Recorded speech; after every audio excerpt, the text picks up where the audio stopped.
Мысық неліктен тышқанды жейді ертегісі. Ертеде мысық пен тышқан өте тату өтетін дос болыпты. Олар тапқандарын бөліп жеп, ойнап күліп жүріпті.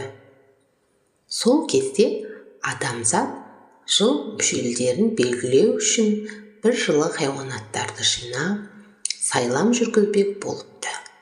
Бұл сайламға бүкіл хайуанаттардың барлығы қатысу керек екен.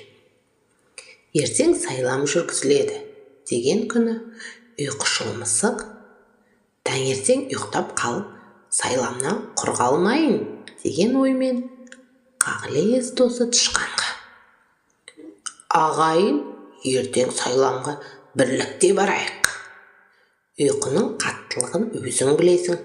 Таңертең мені сөзсіз оятып қой, ертерек барайық, депті. Қам жеме, мысық аға, мен таң атпай оянғаныммен сені оятпай қайтып жалғыз барамын, депті тышқан. Бірақ ол түнімен ойға батып, сайламға қатысқандардың саны көбейіп кетсе, маған жыл тимей қалуы мүмкін деген байламға келіп, ертесі таңертең алаң-елеңде орнынан тұрып, қасындағы мысықты оятпай, өзі жалғыз сайламға жетіп барады. Сайлам барысында тышқанның жолы оңынан келіп, 12 жыл мүшелеңнің біріншісі болып сайланады. Тышқан қайта оралғанда, орнынан енді тұрған мысық: сайламға қашан барамыз? Деп сұрайды. Әлі ұйықтап түс көріп тұрсың ба? Дейді. Тышқан мазақтай күліп: сайлам аяқталғалы қашан?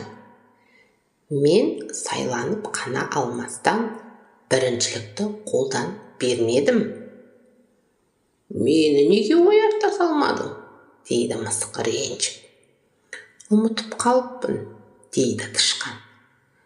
Ашуланған мысық мұртын едірейді: оңбаған бетсіз, тұқымыңды құртайын, деп оқша атылып барып, тышқанды бас салып, қылқындырып өлтіреді де жеп алады.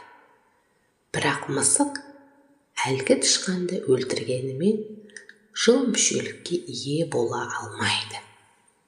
Сөйтіп, күні бүгінге дейін мысық тышқанды көрді болды, бас салып қысып, мылжа-мылжасын шығарып жеп алатын болды.